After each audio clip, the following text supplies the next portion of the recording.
જૂનાગઢના ચોરવાડ સહિત અન્ય જગ્યાએ ચાલતી ખનીજ ચોરી અંગે ધારાસભ્ય વિમલ ચુડાસમાના ગંભીર આરોપ. તેમણે કહ્યું કે સર્વે નંબર અને લોકેશન સહિત જૂનાગઢના ખનીજ અધિકારીને ફરિયાદ કર્યા છતાં પણ તંત્ર દ્વારા ખનીજ ચોરો પર એક્શન ન લેવાય. ખનીજ ચોરીમાં તંત્રની મિલીભગત હોવાનો આક્ષેપ કર્યો. વધુમાં કહ્યું કે નિરાકરણ ન આવ્યું તો જનતા રેડ કરીશ. ખનીજ માફિયાઓ ખનીજ ચોરી કરી રહ્યા હતા અને ત્યાં ચા પાણી પી અને વહી ગયા. ત્યારે ફરી આજે મેં એમને જાણ કરેલી અને એમને જે ખનીજ માફિયા દ્વારા ખનીજ ચોરી કરવામાં આવેલી છે તેના વિડીયો પણ મોકલવામાં આવેલા છે. તો એનો મતલબ એવો થાય છે કે આ ખનીજના અધિકારીઓ પણ આ ખનીજ માફિયાને મળેલા છે, તે હપ્તા લેવા ટેવાયેલા છે, તે જ તેના દ્વારા જ આ કરવામાં આવે છે. અને જરૂર પડે તો આ ખનીજ માફિયા બંધ નહીં કરવામાં એક જરૂર પડશે તો મારે પોતાની જનતાને પાડવી પડશે.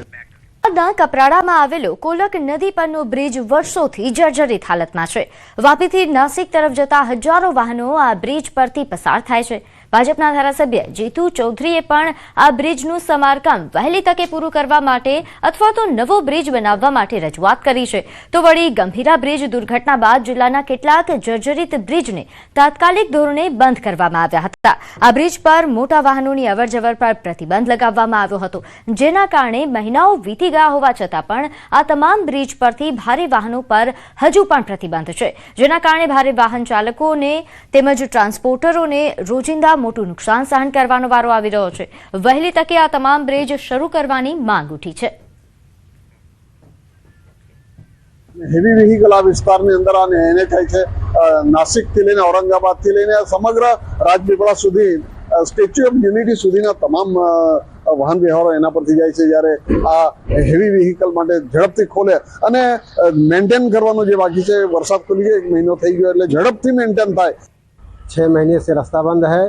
हम लोग को वापी से नासिक जाने के लिए 5 घंटे के रास्ते में 8-8 10 घंटा जाता है टाइम, और रास्ता जो जाने वाला भी दूसरा वो भी रास्ता भ्रष्ट है.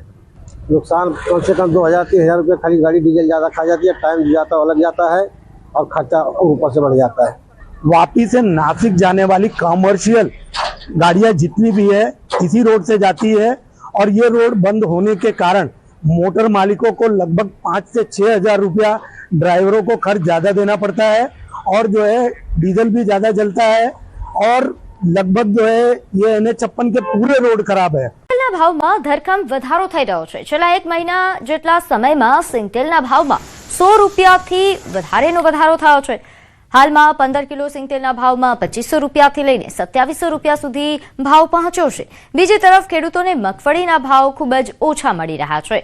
રાજકોટની ગૃહિણીઓએ કહ્યું કે હાલમાં સિંગતેલના વધતા ભાવના કારણે તેઓને છૂટક સિંગતેલ લેવા જવું પડે છે. એ સિંગતેલનો હબ કહેવાય છે અને અત્યારે સિંગતેલની સિઝન છે. સિંગતેલ આખા વર્ષનું આપણે ભરીએ છીએ ઘરમાં, એની બદલે અત્યારે ભાવ વધારો છે. તો ડબ્બા તો ઠીક છે આખા વર્ષના ભરીએ, પરંતુ અત્યારે 1 લીટરની બોટલ લઈ અને ઘર વપરાશમાં આપણે ઉપયોગ લેવો પડે છે. 1000 રૂપિયાથી 1300 રૂપિયા સુધીનો ભાવ ખેડૂતોને મળતો હોય છે, અને એ દરમિયાન સરકાર આપણી પાસેથી 2700 રૂપિયા પર ડબ્બા એ લે છે, વેપારીઓ લે છે. તો એમાં અત્યારે આખા દિવસના નાસ્તા જમવાનું બધું સિંગતેલ સવારથી સાંજ સુધીનો ઉપયોગ હોય જ છે આપણે એની પાસે.